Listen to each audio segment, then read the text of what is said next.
Okay, you can see that we got some flame going. There's a little smoke going, which is not bad. Now what I'm going to do is put some these hickory chips, and I'm going to put them a little higher because you can see them start to smoke. But as the fire grows, I want these hickory chips to actually give me a little bit of smoke. And in the beginning when you do it, you want to make sure that you get a bit of a smoke at the beginning before the meat actually has a sear on the edge.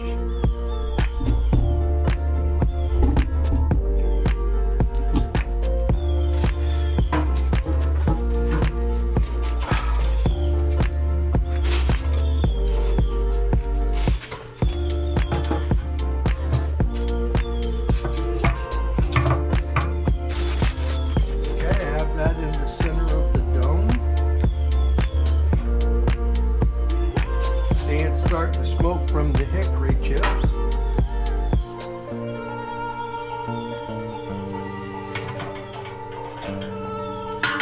And I put the grill on top.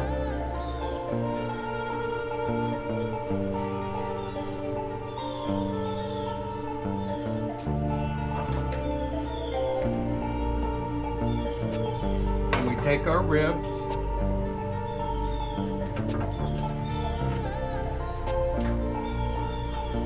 Lay it on top.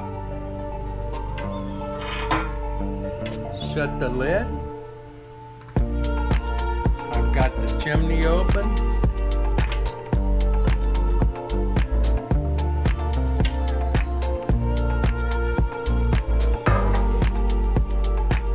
We'll make adjustments on this until I get to the temperature I want.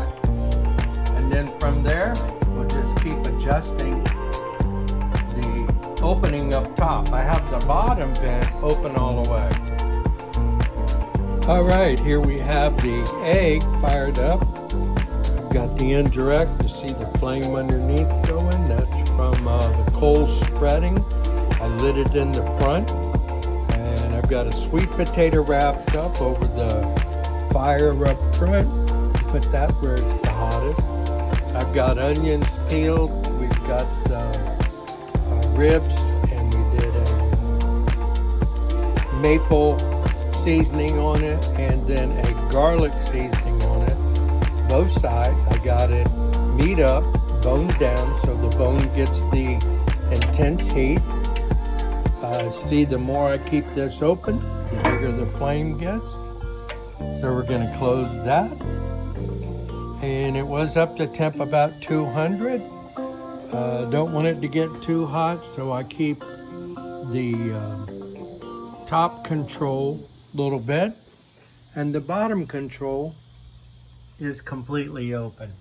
I like to keep the bottom open so I can control the airflow up top and not have to worry about messing around with the bottom and changing it.